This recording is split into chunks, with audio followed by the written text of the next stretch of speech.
Yes, good evening, everyone. This is week 13's recorded session, November the 8th for CMPS 1024. This is for the Monday class, Timothy Damey.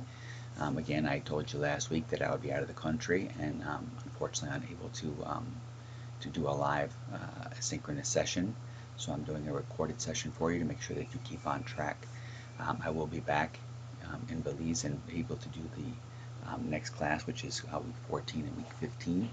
So let's just go through this, okay, folks? And I just wanted to give a quick thank you to those of you that sent me a message. It's a difficult time for myself and my family. I'm just happy I had my mother for 96 years. So thank you very much again. Forum number 4 closed on Sunday night, November 7th. So I should have them graded by the end of the week. That's the last forum that you have. Your Excel assignment, I had graded all of those already. Now, this last night was the deadline for the late submissions on those. So that means your remaining assignments that you have left are the access and also the theory test, right?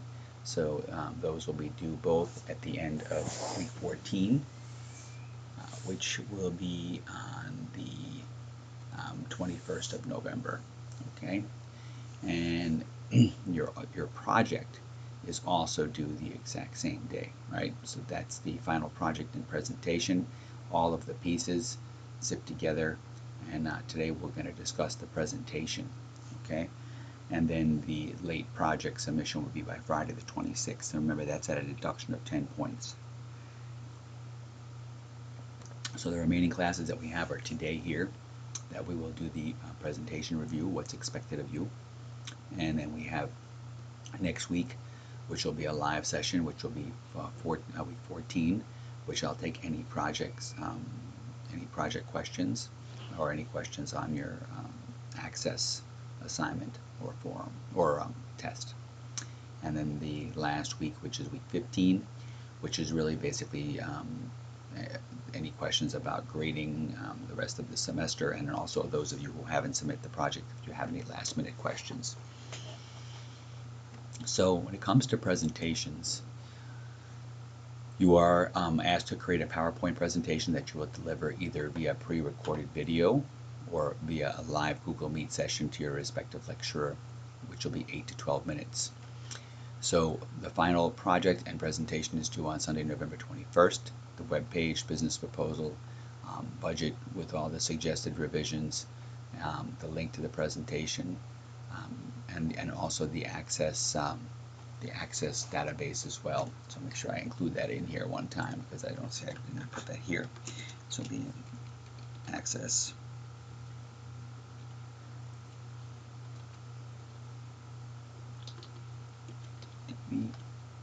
And the budget with all the suggested revisions. Link to the presentation stored on Google Drive or YouTube. And then late submissions will only be accepted up to the 26th, right? Those received after the 21st lose 10 points. So now remember that, so it's two ways you can do this basically, and then within that there's several different software that you could use. So you can kind of do what I'm doing here, and this week what I'm using, I can show you, is I'm using a software which is free, which is called OBS. You can go on the web and you can download that.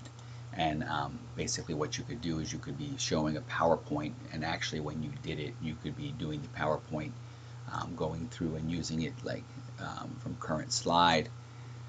And if you do that, then you basically would be talking over your slides, right? Obviously, these slides here this is more informative and more of notes for myself, but what I'm using here is I'm trying to get, I have a lot of text on here, which is something that you shouldn't necessarily be doing, because you're going to be creating more of a professional business presentation, not a classroom lecture, okay? So, and again, these are just notes, and these are documents that you have that I've already provided to you in the course outline. So here, what you want to look at is when you're designing your slides, you would make sure that your slides, I'm going to go through just the highest one, right? Because the other one, obviously, as you drop off, you're going to lose points. So to get the highest points, you will the slides will follow 7 by 7 rule, which means that they typically the slides would have no more than 7 lines of text and no more than 7 words in each line. You would try to limit the number of colors that you have on your slide. You kind of want to just have short bullet points, and then you want to have information there that you could feed off of. Remember, it's only 8 to 12 minutes, right? Once you go below 8 minutes, all right, and get into that 7-minute range, you're going to lose points for not meeting the time that you needed to put into it. And when you start going over 12 minutes, 13, 14, 15 minutes, then you're going to start to lose points as well. So it's important that you're succinct and that you have the information and you touch on each of the pieces, right? Your graphics are used to enhance content, not distract from it, so you don't overuse the graphics. You want to have 2 or more forms of multimedia that are used, such as pics, video, sound. You can try to use some GIFs. You can use animations. You could use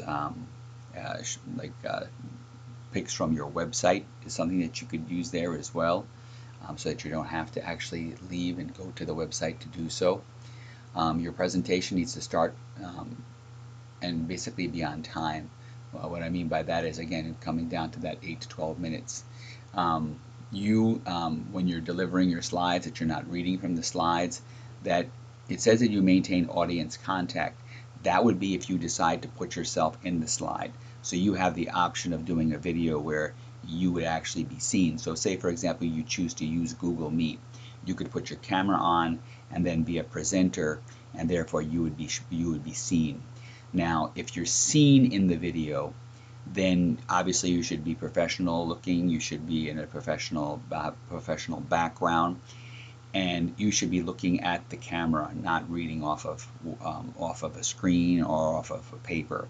You can look at your notes, that's not a problem, but you shouldn't just be reading things, right? So I shouldn't be like, presentation starts on time, ends on time, team members do not read from slides. It's not, you don't want to have that. Even if you're not on camera, you don't want to do that either, because it's important that the presentation is coming from within you, right? Not just something you're just reading. You want to watch your speaking volume and your tone.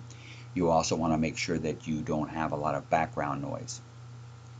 In the past, I've heard, and you probably even heard with mine during my lecture, sometimes you'll hear me, because we do live, you're going to hear a dog bark, you're going to hear a chicken crow, or you're going to hear a bird tweet, whatever.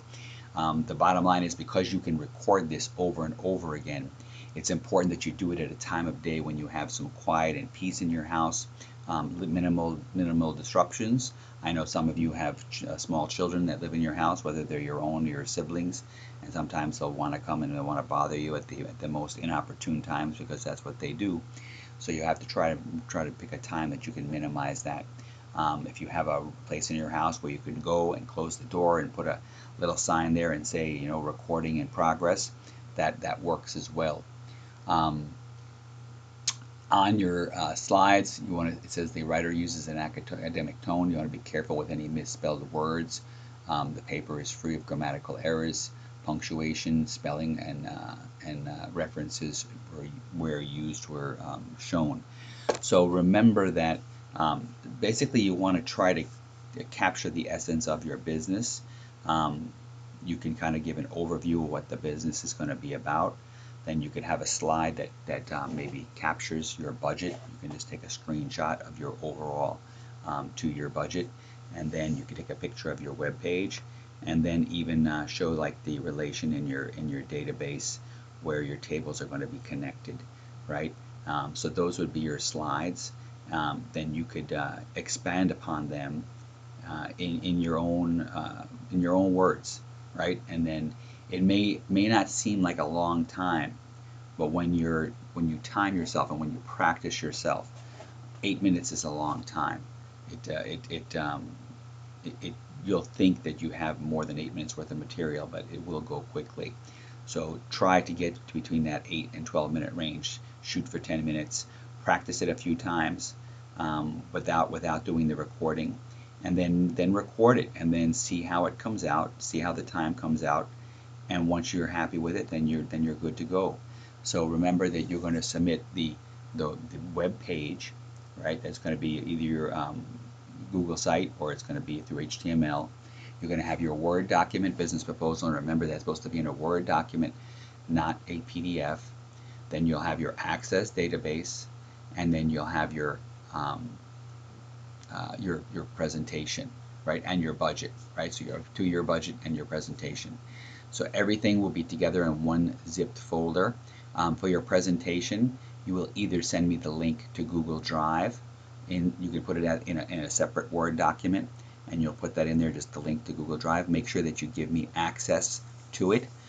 Or if you're going to put it on YouTube, then you could just share it publicly, and you could give me it that way, like I do with these recorded sessions. So you have a couple of options there. If you want to go outside those options, I suggest that you send me an email, again with your name, your class, your section, and then put down what you intend to do for your presentation, how you intend to do it. And I will let you know if that's acceptable.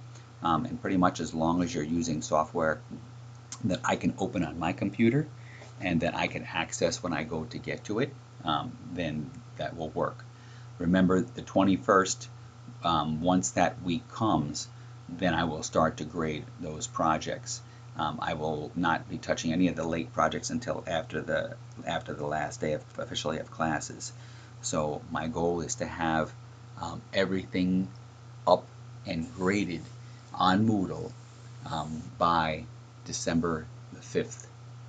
And that way I could have your grades all input, and then if you have any questions on those, you can have those, you can get those to me. And then typically by December the 8th, I would have all of my grades then ready, prepared to submit and submit to the registrar's office. So there'll be like a 3-day period where you can question me on any of the grades that are located on Moodle. Typically, once I put your last grade up, then I will go in and I will make sure that your course total grade is correct. Because like I said, sometimes if you the way the weightings work, that course total doesn't match up, and that is why I mentioned to you that you have to go through the weightings that we have. So currently, right now, you have 55% of your course grades in. The remaining grades are the 10% for the Access assignment, the 5% for the Access test, and the 30% for the final assessment, final project. So that's 45% of your grade that's still remaining.